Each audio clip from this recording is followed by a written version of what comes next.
over the years, I've had several cheap chainsaws. We're talking about the $100, the $150 chainsaws, and I haven't had much luck with them. Normally, they tend to seem like they overheat a lot and they won't stay running, and normally you have to let it set for like an hour and start it back up, and then it only runs for like 5-10 minutes again.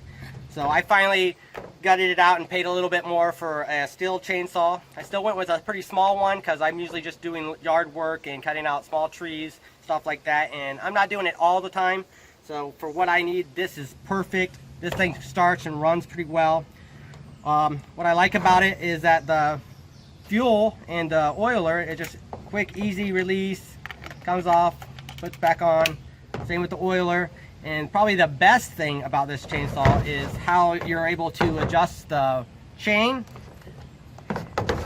Right here you can loosen this up, and you can tighten and loosen the chain right by this thing.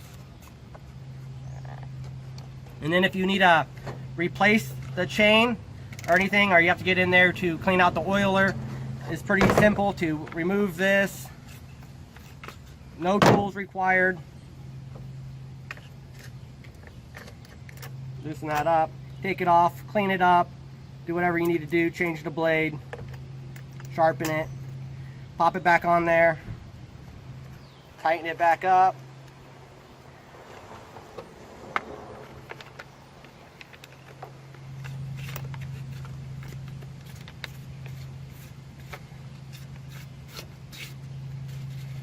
And there you have it. Pretty easy, straightforward. It runs, starts up easy, no tools needed. So I think that's one of the huge things that I like about this saw. So far I haven't had too many problems with it. I've had it for about 2 years. Again, I don't use it a lot, but I do use it a few times a year. And it's been working great for me. So there's my review on the Stihl chainsaw MS230C.